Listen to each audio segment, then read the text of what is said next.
Sayings of the Imams regarding following the Sunnah and ignoring their views contradictory to it. It would be beneficial if we gave some of these here, for perhaps this will admonish and remind those who follow the opinion of the Imams, nay, of those far below the Imams in rank, blindly sticking to their madhabs or views as if these had descended from the heavens. But Allah, the Mighty and Sublime, says, اتبعوا ما أنزل إليكم من ربكم. Translation. You have the verse? Okay. Prepare it. اتبعوا ما أنزل إليكم من ربكم ولا تتبعوا من دونه أولياء قليلا ما تذكرون. Prepare it. Translation of the verse. Follow, O men, the revelation given to you from your Lord, and follow not as friends and protectors other than Him. Little is it you remember of admonition. Right. So these are the sayings going to be, inshallah, of those Imams, namely Abu Haneefah, Imam Malik, Imam Shafi'i, and Imam Ahmad, to refute and deny all this called blind following. We could only blind follow two: Prophet sallallahu alaihi wasallam and companions in their consensus. So companion in the consensus is infallible. Prophet of Allah in the religion is infallible. You could blind follow them. Other than those people, other than those mentioned too, you cannot blind follow anyone. You have to follow them, but not blind follow them. You could follow them because maybe you're not a scholar. You're not good in this. So when you invite yourself to Abu Haneefah, no problem. But you should never ever think that Abu Haneefah is infallible. Should never ever to be like what we really object on is ta'assub. Ta'assub means fanatism. That's what we do. But if the person, I'm Hanafi, I'm following Abu Haneefah, but I am willing to leave Abu Haneefah in some other opinion if I thought I'm relaxed to another opinion. But if he thinks that, hang on a second, who you are, and you like Abu Haneefah, your answer definitely, you're not like Abu Haneefah, of course. But your knowledge could be more than Abu Haneefah, because you've gathered the knowledge, the ones who came after him. وَكَمْ تَرَكَ الْأَوَّلُ لِلْآخِرِ. There's a saying that we have learned it from our scholars, that so many things been left by the first to the last. So the last had done things that the first did not do. I'll give you an example. If you ask any companion regarding the articulation points of the letters, did I give it to you like that we are learning now these days in Tajweed? They don't know anything. If you ask the Prophet ﷺ himself, he will not do it. Because those people, Prophet of Allah and the companions, they were speaking the Quran perfectly. So there is no need to stipulate rules of Tajweed. So the Tajweed rule is embedded in them. But there is no such thing that, for example, the Hamza, the finishing a bit like this, articulation point like this. If you ask about the Prophet ﷺ, where is the articulation point? For example, the aha. He would not say aha, aha, the Tajweed from they come from they don't say that. Because it's embedded in them. Why did we put this? Because people went astray. People did something wrong. That's why we put those rules. Same thing with the hadith. Usul al-hadith, usul al-fiqh. None of the companions would know that such a thing. But they are embedded in them. They don't know anything called fard, wajib, mandub, recommended, dislike, mubah. They don't know that. These are things that we see later on. So those, why? Because they were in need of it. So if, for example, our Shaykh Mashur Hafidhullah says, if we find, for example, the companions did not use heavy coats, well, there's no winter there. There's no cold weather. So if you said, no, you can't use heavy coats because the Sahaba did not use them. What are you talking about? The coats and the heavy ones and like the fur, and it's been made because it's heavy, like this weather, freezing. But in the country there, that's why it's hot. And they needed, thin clothes, not really heavy clothes. So because we needed ahkam al-tajweed, that's why we made the tajweed rules. Otherwise, everybody would be reciting correctly. That's why we say there's no way at the time of the Prophet of Allah that the companions would ask each other. Abu Bakr is asking Umar, are you Salafi? No way. Or Khamali, are you Salafi, by the way? They're not going to be asking this, because all of them, they are upon one manhaj. When the word came, then later on, that, oh, this is not Salafi, this is Ikhwani, this is Tablighi, this is Musharaf Min.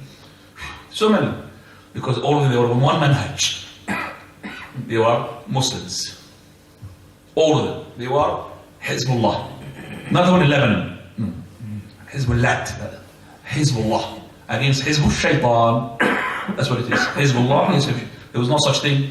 Salafi, Ikhwani. There was no such thing. Because there was only one religion. One manhaj.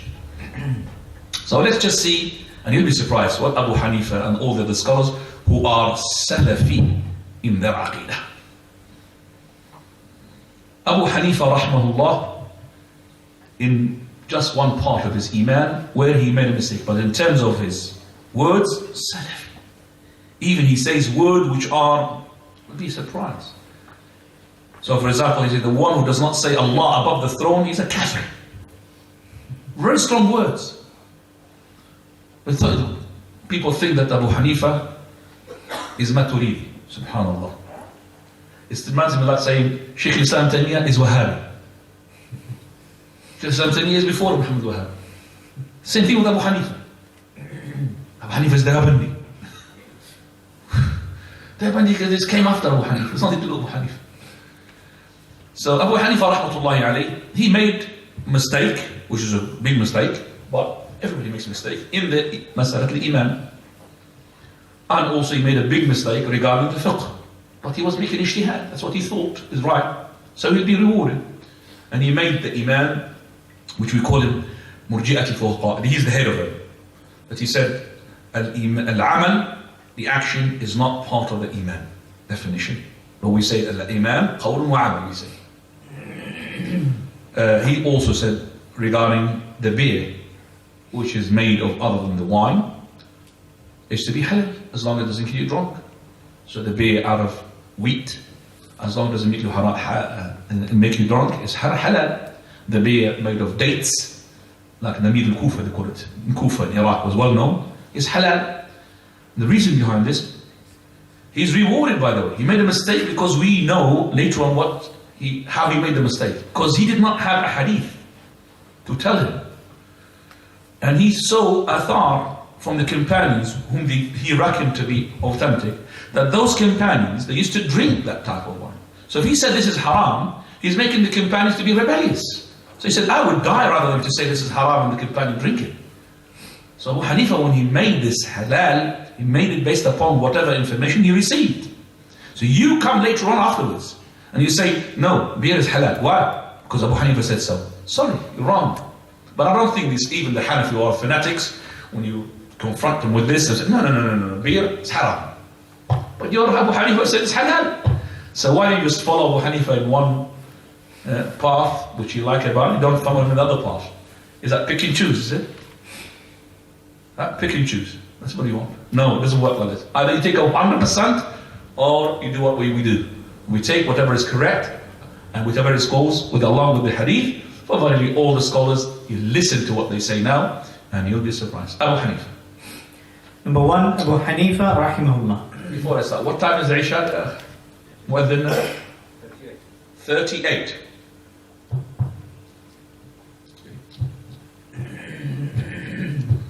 Yep. One, Abu Hanifa rahimahullah.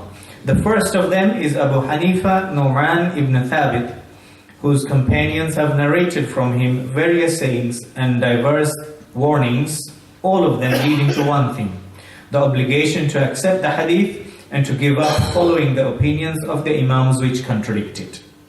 From them, 1. When a hadith is found to be sahih, then that is my madhab. This is the saying of all the Imam. And Imam Shafi, Imam Malik, Imam Ahmad, all of them say the same thing. If the hadith is authentic, this is my madhab. Of course. He's not going to take a madhab other than the madhab of the Prophet. Another one. 2. It is not permitted for anyone to accept our views if they do not know from where we got them. It is not permissible for anyone to take our verdict, our sayings, as long as he doesn't know where we're taking it from. Subhanallah. That means Abu Hanifa is telling to you, Abu Hanafis, you're not allowed to take their sayings. You have to know how did they derive it. How do they get to it? Now, he says even another narration, haram.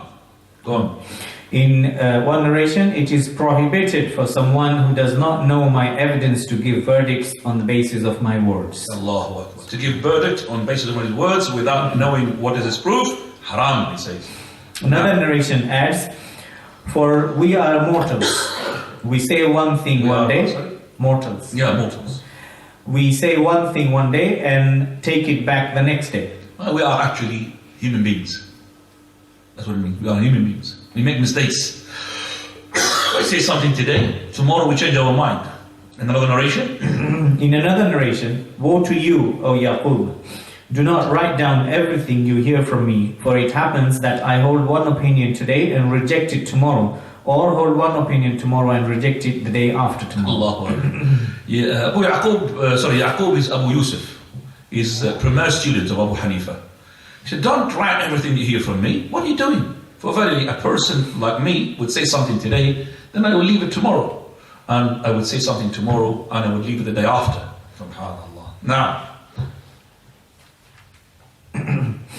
Number 3, when I say something contradicting the book of Allah the Exalted or what is narrated from the Messenger sallallahu alaihi wasallam, then ignore my sayings. right, so if my saying is different from the book or the Sunnah, then leave my saying. Allahu Akbar.